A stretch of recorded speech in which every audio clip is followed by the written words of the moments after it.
So today we are glad to welcome everybody at Israeli Skolkovo Venture Fair 2011.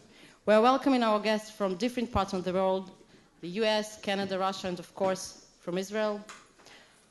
The vision of Israel Skolkovo Gateway is to promote cooperation between Israel and Russia to stimulate and support innovations and startup ecosystem.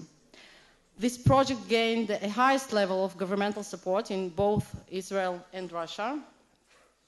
And this is why I'm glad to present you our first welcome speaker, Deputy Foreign Minister in the Israeli Ministry of Foreign Affairs, Mr. Danny Ayalon. Please.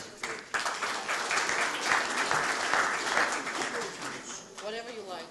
We have translators here. So. Okay. Hebrew is okay? Okay. קודם כל, בוקר טוב לכולם. זה כבוד רב עבורי להיות כאן הבוקר, לייצג את משרד החוץ ואת ממשלת ישראל, ואפילו את העם בישראל, יחד עם ידידי הטוב, חבר הכנסת רוברט אילטוב, שהוא גם יושב ראש הסיעה ישראל ביתנו, וגם יושב ראש של הוועדה המיוחדת של הכנסת לנושא הייטק, טכנולוגיות מתקדמות. כבוד גדול גם להיות כאן עם השגריר יעקב לב, שאנחנו מקבלים אותו בברכה, הוא כבר נמצא פה חודשיים, ואני בטוח שהוא יעשה רבות לחיזוק הקשרים בין ישראל לרוסיה, וגם יהנה פה. הקשרים בין ישראל לרוסיה הם מאוד חשובים, הם אסטרטגיים, הם בעלי פנים רבות, ובמיוחד בתחום המדעי. אני חושב שהשותפות בין ישראל לרוסיה בתחום המדעי היא שותפות טבעית. על בסיס הידע, הניסיון, הטכנולוגיות, הכישרון שיש גם בעם הרוסי וגם בעם היהודי, אני חושב שזה חיבור שהוא פשוט חיבור, לא רק שהוא מתבקש, אלא זה חיבור שיביא להישגים אדירים. ואנחנו נמצאים היום באמת בעולם של ידע ושל אינובציה. אתם יודעים שהידע האנושי היום מוכפל בכל 14 חודש, וזה רק התהליך הולך ומואץ, ולכן זה חשוב לנו, גם לרוסיה וגם לישראל, להיות בחזית המדעית הזאת של הכפלת הידע. הדבר הזה, קודם כל, אני חושב, הוא הכרחי לקיומו של העולם. אם אנחנו מדברים היום על עולם של 7 מיליארד תושבים, אתמול אמרו לי שנולד התושב ה7 מיליארד בעולם, והנה בעוד 20 שנה אנחנו נהיה 10 מיליארד, שזה אומר בעולם כזה, ללא טכנולוגיה וידע, קשה מאוד יהיה להתקיים. ואני לא מאמין שיכול להיות מצב של שתי כלכלות, כלכלה מתקדמת וכלכלה נכשלת, מכיוון שתושבי הכלכלות הנחשלות לא יאפשרו לעולם המתקדם לחיות כמו שהוא חי, ולכן נושא של ביטחון מזון, נושא של מקורות מים, נושא של טכנולוגיות שגם ישפרו את איכות החיים וגם את אורך החיים מבחינות רפואיות וביו-טכנולוגיות, זה דבר שהוא ישרת את כולנו. והנושאים האלה הם נושאים שהם בנשמת אפה של הכלכלה הישראלית. אתם יודעים, אנחנו נמצאים כאן במקום ללא אוצרות טבע, ואני אומר את זה למרות הגילויים החדשים שיש, הם מבורכים כמובן, בגילויי האוף-שור בנושא הגז הטבעי ונפט שיהיה לנו. למרות כל זאת, ישראל תמשיך להתקיים גם בזכות הידע, בזכות ההמצאות, בזכות הגילויים הטכנולוגיים.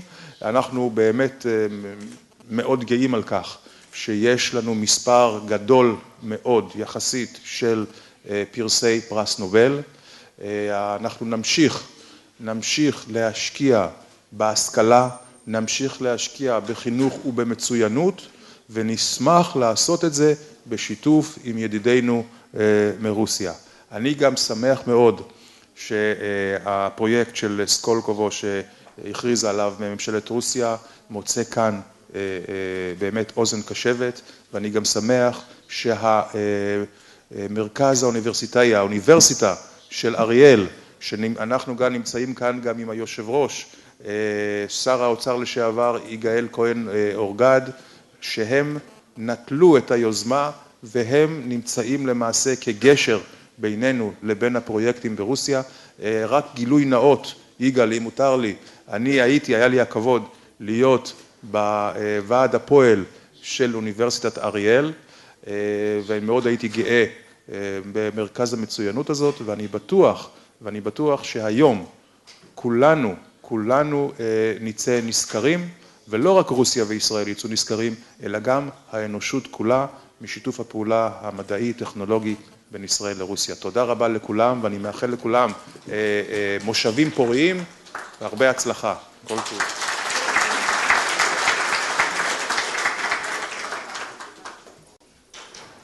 Okay, thank you to Mr. Daniel Aylon. Now I would like to invite here the ambassador of Russian Federation to Israel, Mr. Sergei Yakovlev. Please welcome.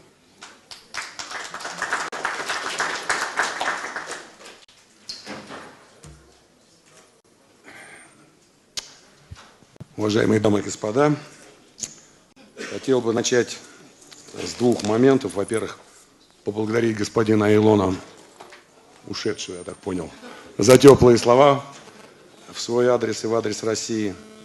И во-вторых, поблагодарить организаторов этого мероприятия за то, что меня позвали в столь представительную аудиторию. Ну, хочу сразу сказать, что как чистый гуманитарий, я не очень большой специалист в нанотехнологиях. В этом я еще раз убедился, побеседовав сегодня с участниками. Но, тем не менее, формулу инноваций я, пожалуй, вывел для себя давно.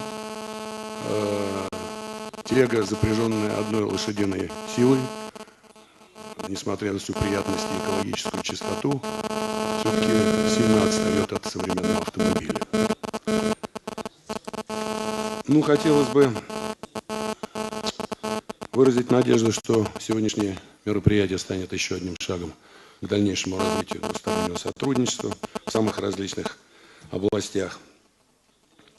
Сказать о том, что нередко провозглашение амбициозных планов по развитию сотрудничества в той или иной сфере до их практической реализации проходит немало времени.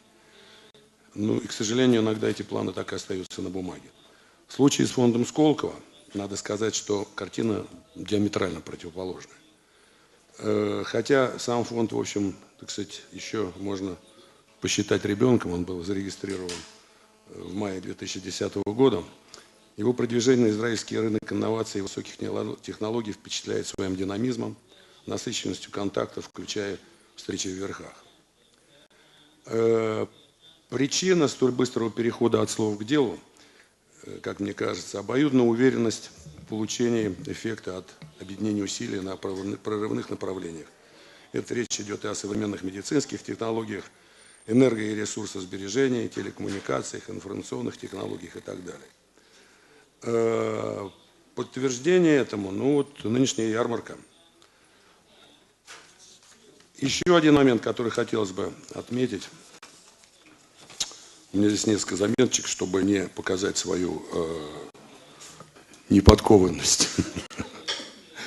В более широком контексте процесс быстрого врастания Сколково в израильскую национальную действительность происходит на благоприятном политическом и экономическом фоне, поскольку руководство нашей страны рассматривает Израиль как одного из мировых лидеров в области инноваций и высоких технологий в качестве стратегического партнера в деле реализации задач модернизации России. И здесь надо отметить доброжелательную заинтересованную реакцию правительства Израиля. Исходим из того, что от этого эффективного объединения усилий в научной и инновационной сферах выиграют обе стороны.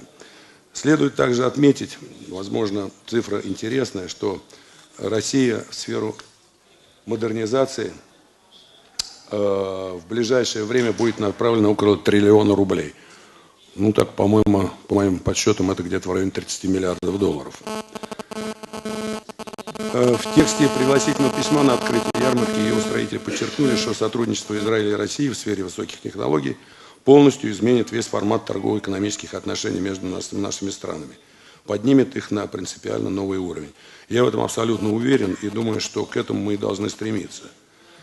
Ну и последний, пожалуй, реагируя на выступление господина Айлона, нужно сказать, что посольство, в том числе и в моем лице, в тесном взаимодействии со всеми заинтересованными в развитии взаимодействия Сколково и Израиль, будет работать на поступательный рост этого оптимизма. Именно такая конкретика необходима для демонстрации взаимовыгодного характера российско-израильского взаимодействия и наполнения его новым содержанием. Я хочу всем пожелать успехов и еще раз поблагодарить за то, что стал участником этого важного мероприятия. Спасибо.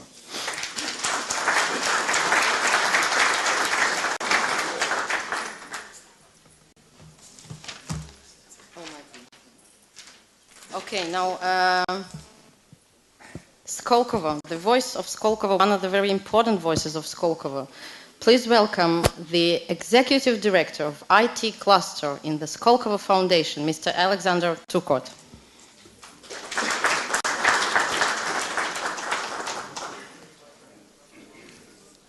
Good morning. Доброе утро. Бокер тов лекулам. I'll speak in English. Let me speak in English. First of all, it's a great honor for me to be here and to see all these faces. Many of them are familiar. We already met several times and discussed various formats of our cooperation. And I'm very glad that all these discussions, not very long discussions, have been converted to practical steps. And some projects already have been submitted to and applied to status of Skolkovo residents. And we believe that out of this event, we'll see more projects and more cooperations between Skolkovo Foundation and Israeli companies. I'd like to read the greetings from President of Skolkovo Foundation, Mr. Viktor Vekselberg. I'll read it in Russian since it was written in Russian. Дорогие друзья, от всей души приветствую участников конференции, посвященной сотрудничеству России и Израиля в сфере инноваций. Для фонда Сколково, президентом которого я имею честь быть, Израиль – приоритетное направление для сотрудничества. Это страна, занимающая второе после США место по экспорту инновационных технологий, страна, сумевшая поставить их производство на поток. Так что нам есть чему у вас поучиться. И очень отрадно, что в Израиле у нас уже появились единомышленники и партнеры в лице Израиль Сколково Gateway. Именно эта ассоциация устроила венчурную ярмарку, на которой десятки израильских стартапов боролись за право стать кандидатами на участие в проекте Сколково. Это стремление наших израильских партнеров работать бок о бок с нами, с одной стороны, и наш интерес к израильскому опыту в сфере инновационных технологий с другой, говорят о том, что перед нашим сотрудничеством открываются блестящие перспективы. Виктор Вексельберг. And I'd like to introduce you to people who basically made this event happen and who worked very hard in a limited period of time to organize such a great event, Mr. Alexander Zinigrad and Mr. Vitaly Vishnipolsky.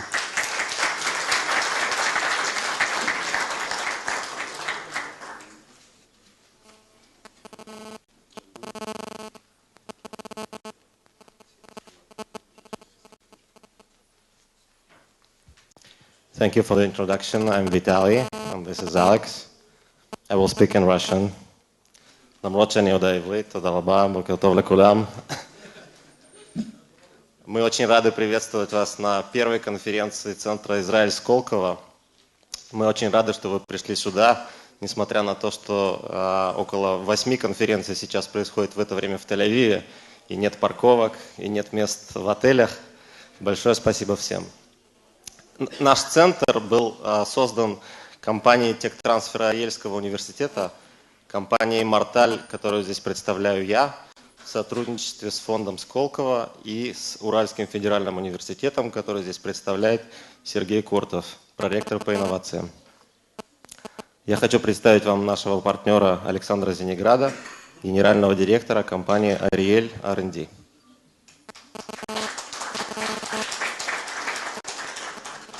доброе утро, добро пожаловать, בוקר טוב, שלום, אנחנו שמחים שבאתם.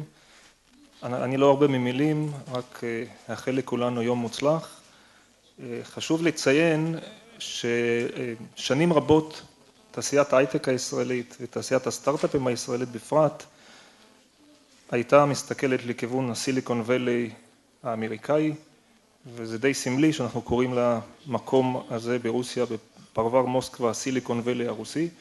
עמק הסיליקון שמדינת רוסיה מנסה לבנות, ואנחנו חושבים שיש הזדמנויות רבות, הזדמנויות של שיתוף פעולה הדדי בין סטארט-אפים ישראלים לבין שותפים אסטרטגיים, חברות הייטק, משקיעים ברוסיה, וגם לבין סטארט-אפים שהולכים ונבנים ברוסיה, לבין תעשיית הייטק, המשקיעים והמוסדות והחברות בארץ. שוב, בהצלחה לכולנו, שיהיה לנו יום פורה.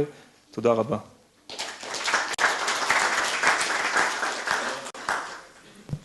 Okay, now please welcome the Knesset lobby for high-tech industry in Israel, the Knesset member, Mr. Robert Ilatov. Бокер Тов, доброе утро. Несмотря на то, что я говорю по-русски, я все-таки буду говорить на иврите, так как я представляю Кнессет Израиля. ידידים יקרים, בוקר טוב לכולם, שגריר רוסיה החדש, קודם כל נעים מאוד ובהצלחה בתפקידך. אני מעריך שיש הרבה מה לעשות גם במערכת הפוליטית בין מדינות, בליטרלית, פוליטית ומסחרית. אני רואה גם את הנספח הכלכלי פה של פדרציה הרוסית שעושה רבות לפעילות הכלכלית בישראל. אלון רשב, ידידיי מארגונים היציגים של הייטק, ממשלת ישראל, המדען הראשי, חממות, נציגים של חברות הרוסיות והישראליות, בוקר טוב לכולם. הדיון האסטרטגי שאנחנו יזמנו בקדנציה הזאת עם מדינת רוסיה בעצם התחיל לפני כשנתיים וחצי, ששם אנחנו העלינו את נושא המודרניזציה והשילוב של ההייטק הישראלי במערכת הרוסית. הדיון הזה התחיל לפני שנתיים, בדיוק אז התחילו לחשוב על תוכנית סקולקובו כפרויקט, מגה פרויקט רציני, ושם הוא התחיל להתגלגל במערכת הרוסית, ואני רוצה לאחל לכל המערכת הזאת בהצלחה. אני חושב שזה מאוד חשוב לפתח את הסיליקון ואלי הרוסי. כמובן ישראל, אני מעריך שתהיה משולבת שם בהרבה מאוד פרויקטים. אנחנו משולבים בהרבה מאוד פרויקטים בארצות הברית. אם אני לא טועה, כמה מאות אלפי אנשים עובדים על בסיס הפיתוחים שפותחו בישראל, בארצות הברית היום. גם בסין משתמשים בטכנולוגיות ישראליות, אין שום סיבה שברוסיה זה לא יהיה כך. אנחנו מצידנו כמערכת פוליטית נעשה כל מה שביכולתנו כדי לקדם את המהלך הזה. אני חושב שהשוק הרוסי הוא אטרקטיבי למדינת ישראל. השיתוף הפעולה, זה מה שחשוב להדגיש פה, שיתוף פעולה, לא סתם קניית חברות ולהקים תעשייה, זה לא תמיד עובד, זה בדרך כלל נכשל. השיתוף הפעולה הוא זה מה שחשוב, כי הטכנולוגיה שנולדת פה, אי אפשר לקחת את זה כמו עץ, אי אפשר לנטור אותו במקום אחר וזה גדל. צריך שיהיה המשכיות, צריך שיהיה שיתוף פעולה, ועל כך אנחנו ניתן יד ונעזור ונתמוך בכל מה שצריך. אני מודה לכולם ובהצלחה.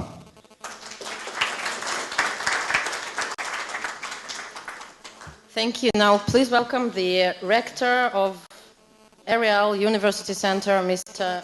Michael Zinigrad. Is it? Oh. Thank you. Your Excellency, Ambassador, Mr. Ilatov, Mr. Turkot, Mr. Hiver, Chief Executive Officer at Metimop, Mr. Smoller, Manager of Technology Incubators Program, Professor Kortov, Vice President of Ural Federal University, our partner, our distinguished guests, ladies and gentlemen. It is a great pleasure for me to welcome you at this important event. As we are going to deal with binational cooperation today, let me welcome you in bilingual way. I'll start in Russian and then switch to Hebrew. I would like to ask our interpreters to forgive me for that. Don't worry, it will be short. Я очень рад приветствовать коллег из России, и тех, кого я знаю, и тех, кого не знаю. Добро пожаловать. И я хочу несколько слов сказать об аналогиях и об разнице. Всегда ищут аналогии, хотя говорят, по-русски говорят, любая аналогия хромает. Есть аналоги на всех языках, но тем не менее, что общего между тем, что мы делали и делаем в Ариэле, и тем, что сегодня начали и уже успешно развивают и продолжают в Сколково?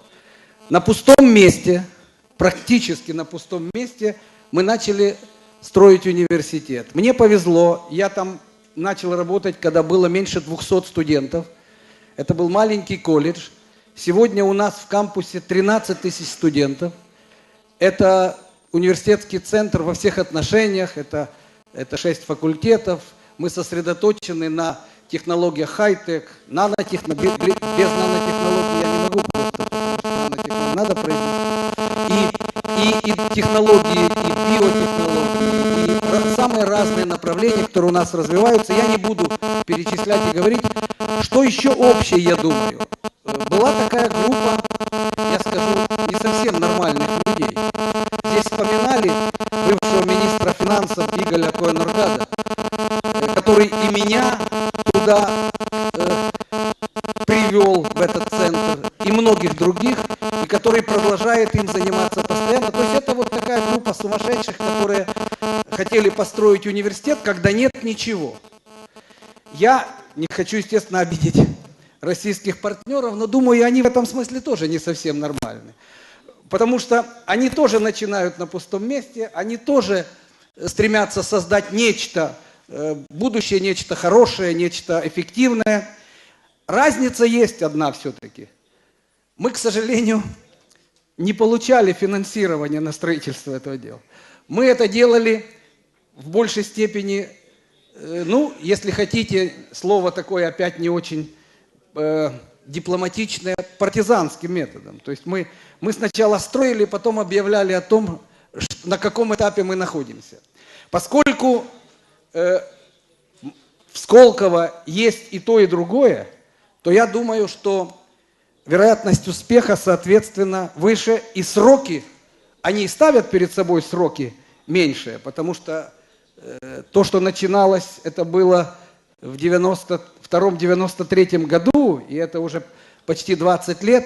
Я думаю, что, учитывая и время, учитывая, вчера вы слышали все данные, что миллиард предыдущий потребовалось 200 лет на то, чтобы население увеличилось на миллиард, а миллиард следующий, вот сейчас уже 7-й, он достигли, этот миллиард появился за 12 лет.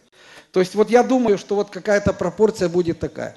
Я желаю успеха участникам конференции.